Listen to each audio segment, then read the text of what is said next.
VO2 max, running economy, lactate turn point. Most runners don't know what these mean, and most runners aren't working on these areas. Yet the top scientists in the world believed it was the most important metrics to help Eliud Kipchoge break 2 hours for the marathon. You have to ask yourself, why do I not know about these? Why am I not testing these? Why am I not doing everything I can to get better and improve these areas to help my running? Keep watching today to learn how you can test these at home, work on these metrics, and start to push them forward to help your running results get better. For somebody to be able to do this, they need a very, very high VO2 max. What that means is that their ability to use oxygen to produce energy is really, really high. Beautiful running. I think Eliud has the best chance of doing it. Feel okay? He has a very, very good running economy. So that's basically how much energy is required for you to run a certain speed for a certain distance. Go. The least energy you can waste, the better your running economy score is going to be. Right. Zerzne Tedesse is extraordinarily fast.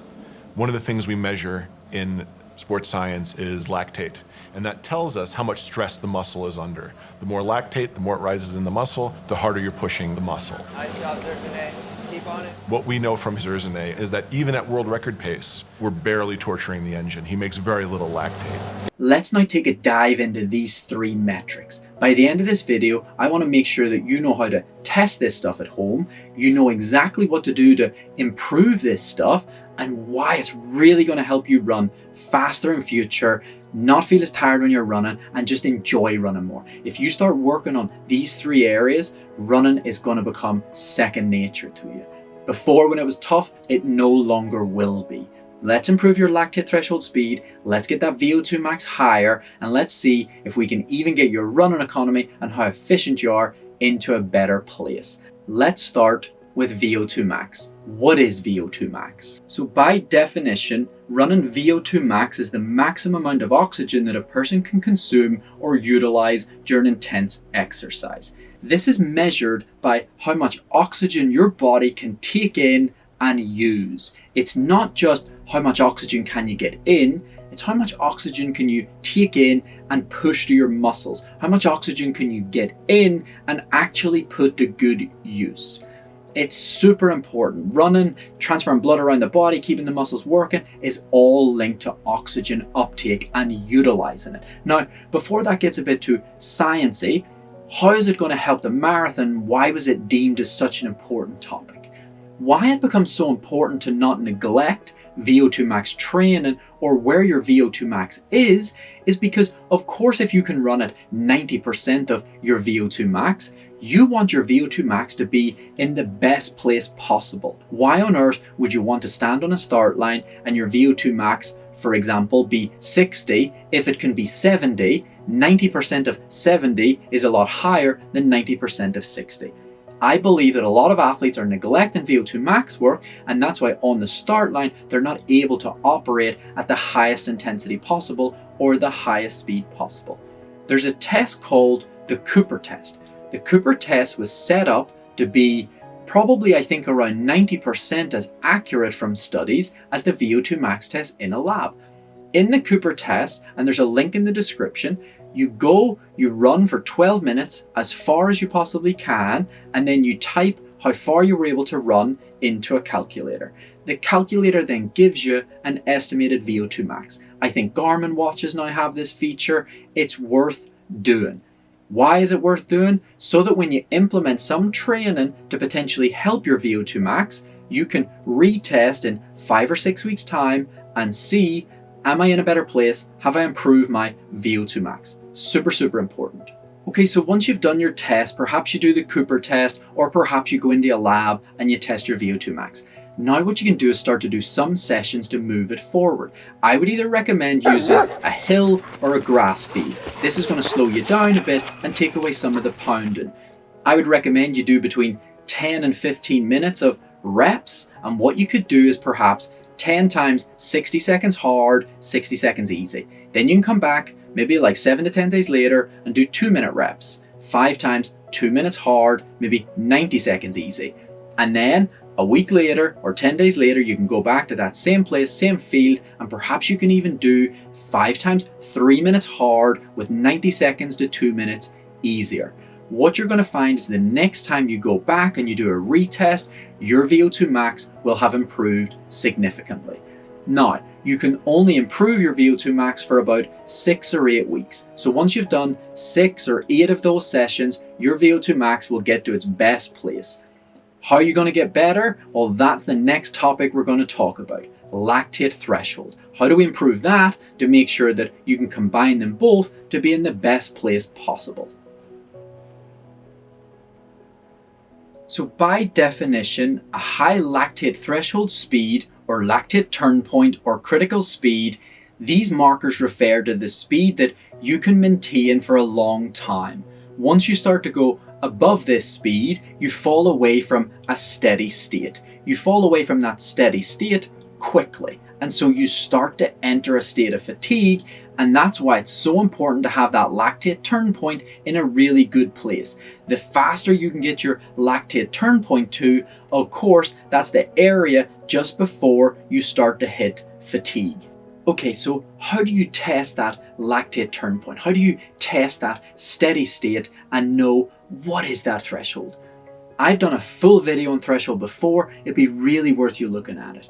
But how you test it, you can get lab testing that is super accurate, and it might be the best investment you ever make for your training, your racing, and your fitness results improving in future. It is super important to figure out your training zones and where is that turn point right now.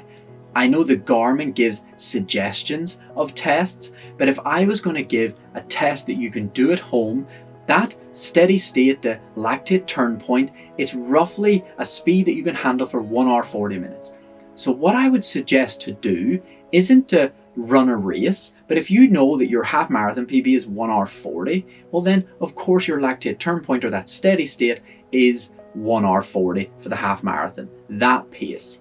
But if you don't know what you can run for 1 hour 40, you probably could go and run for maybe 50 to 60 minutes at a pretty steady speed. And at the end of that 50 to 60 minutes, try to make a calculated decision. Was I really tired? Do I not have anything left?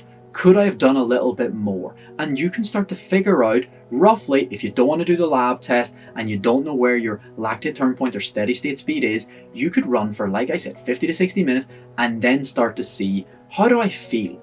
Could I have kept this going for longer? Am I tired from training, or am I tired because that's too fast for my steady state speed? If by 50 to 60 minutes at a speed you're already starting to slow, that is not your lactate turn point, that is not your steady state. Once you find that out, now let's talk about how you improve that steady state. Okay, the best way that you can start to improve your lactate turn point or steady state is by working at that pace and working slightly above that pace. You want to get your body more efficient at running at steady state. That means that you can do sessions like 5 times 6 minutes, 3 times 10 minutes. You can do plenty of volume at that speed of your steady state.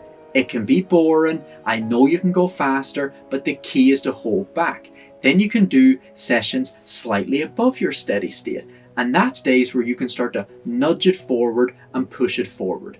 If you've done a 50 to 60 minute test and you know for sure that you could have kept going and that's roughly your steady state speed, do some of those sessions that I just told you and then go back and repeat a similar test at a similar weather, similar location, and see how you get on. Did the training work? Did it start to move that steady state forward? Make sure there's good variety in your training, that you're working at your steady state, slightly above that steady state, and up towards those hard intervals or hills or grass sessions that's going to push that VO2 max forward. Make sure there's a good range in your training and you're not just running at the same speeds every day, or you're not going to push steady state forward or VO2 max.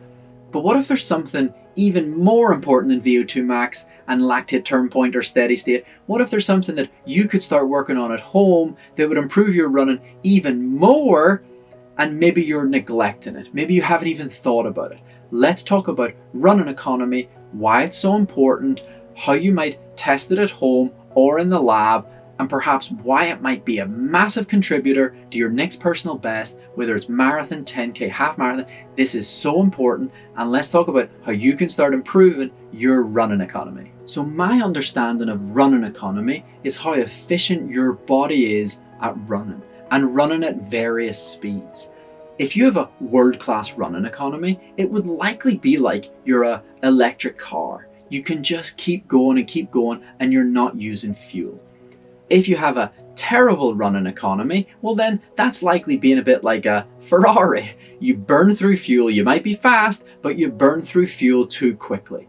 And as you know, that's not going to help your marathon. My best advice on running economy, if you can't get in a lab and if you can't get it tested, you're trying to stop your body from wasting energy. That's the simplest definition.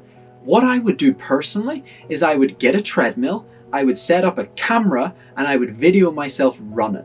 I would want to start looking at where am I moving my body? Are my arms going a certain way? Are my shoulders rocking? Are my hips rocking? How am I moving compared to some of these best athletes in the world? Am I jumping up and down too much? Am I not running forward enough? Am I not even running in a straight line? You need to start looking at perhaps where you're wasting energy, and then how can you convert some of that or fix some of that to start running in a straight line? What are some of the things that you can do at home to really start working on this running economy? And the first one is simple. Stay consistent with your training. If you keep on top of the training, as you get fitter, as you get stronger, running becomes easier. Your body naturally adapts and gets more efficient at doing the things that you're making it do. So stay consistent.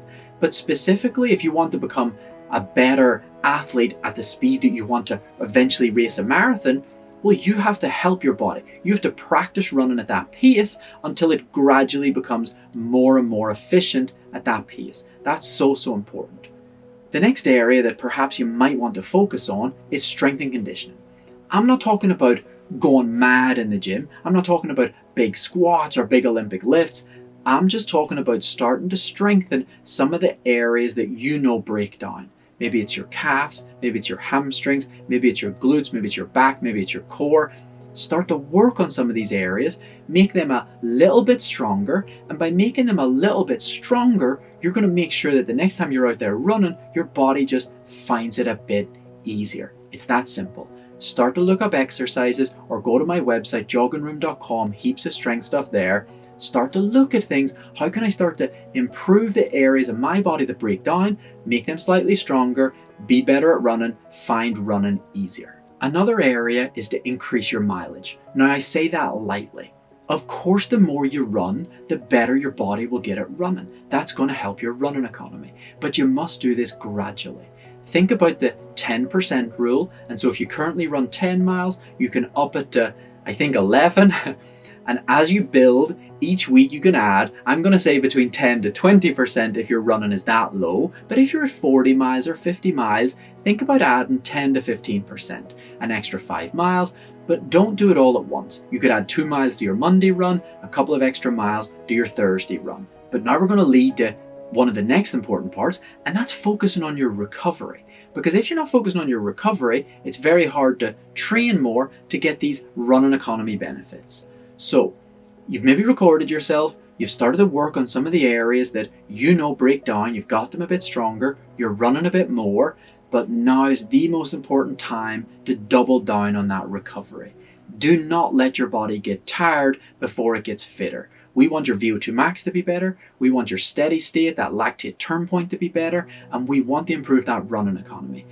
But we don't want to get injured in the process. So really start to narrow down on hydration, nutrition, sleep, self-massage, yoga, all the stuff that's going to keep your body healthy and allow you to keep working on these super important factors.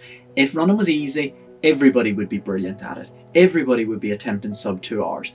The hardest part is all that recovery stuff. Respect the hard work you're doing, appreciate your body for letting you do it, but start to help it. You can go to my website, joggingroom.com. There's free videos on self-massage, foam rolling, different recovery techniques you can do, how to improve sleep.